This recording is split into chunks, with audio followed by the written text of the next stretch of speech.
आजाद भारत का सबसे बड़ा घोटाला।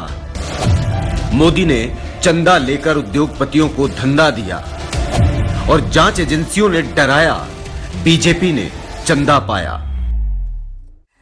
मोदी की वजह से आज देश की जनता शर्मिंदा है, और हो भी क्यों ना। आजाद भारत का सबसे बड़ा स्कैम जो सामने आया है, जी हां, इलेक्टोरल बॉन्ड स्कैम। यह घोटाला देश में मोदी और भाजपा की भ्रष्ट, कलंकित, लूटो और लूटने दो की नीति का पर्दाफाश कर रहा है। इलेक्टोरल बॉन्ड में दान देने वाली कई ऐसी कंपनियां हैं जिन्होंने पहले चंदा दिया और बाद में उन्हें भाजपा सरकार से करोड़ों रुपए के प्रोजेक्ट मिले। मेघा इंजीनियरिंग अप्रैल 2023 में 140 करोड़ रुपए के इलेक्टोरल बॉन्ड्स लेती है और ठीक एक महीने के बाद उन्हें 14,400 करोड़ रुपए का Thane Borivali twin tunnel project मिलता है। जिंदल स्टील एंड पावर ने 7 अक्टूबर 2022 को इलेक्टोरल बॉन्ड में 25 करोड़ रुपए दिए और सिर्फ 3 दिन बाद वो गारे पालमा कोयला खदान हासिल करने में कामयाब हो गया। एपीसीओ इंफ्रा 10 जनवरी 2022 को इलेक्टोरल बॉन्ड लेती है और 24 जनवरी 2022 को उसे 9,000 करोड़ का वर्सोवा सीलिंग टेंडर मिल जाता है। मोदी के भ्रष्टाचार की दास्तान यही नहीं रुकती। इलेक्टोरल बॉन्ड लेने वाली टॉप 30 कंपनियों में से 14 ऐसी कंपनियां हैं जिन पर ईडी, सीबीआई और आईटी ने छापेमारी की। इनमें सबसे बड़ा नाम और सबसे ज्यादा रकम फ्यूचर गेमिंग एंड होटल्स का है, जिसने 1368 करोड़ रुपए का चंदा दिया।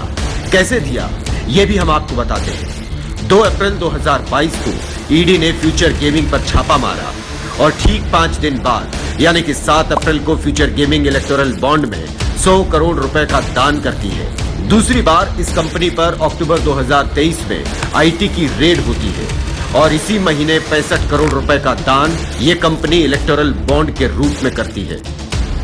यही नहीं, इस कंपनी के मालिक लॉटरी किंग के बेटे चार्ल्स जोस मार्टिन ने बीजेपी भी ज्वाइन की। जांच एजेंसियों की छापेमारी में अगला नाम शिरडी साई इलेक्ट्रिकल्स का आता है।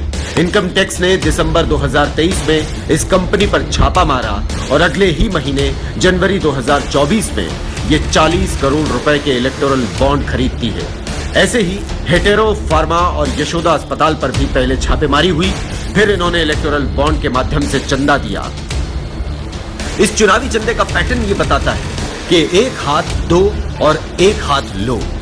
जैसे केंद्र सरकार द्वारा 3 मार्च 2021 को राधिकापुर पश्चिम प्राइवेट कोयला खदान वेदांता को दिए जाने के तुरंत बाद वेदांता अप्रैल 2021 में 25 करोड़ रुपए के इलेक्टोरल बॉन्ड खरीदती है।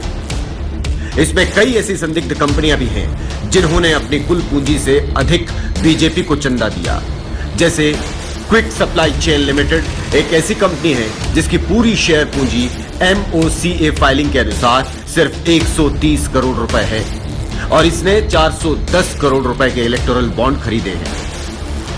ईडी की छापेमारी, उसके बाद कंपनियों का इलेक्टोरल बॉन्ड खरीदना, इलेक्टोरल बॉन्ड खरीदने वाली कंपनी को हजारों करोड़ के सरकारी प्रोजेक्ट मिलना और संदिग्ध कंपनियों द्वारा चंदा दिया जाना, ये तमाम सबूत हैं जो मोदी के भ्रष्टाचार की पोल खोलते हैं।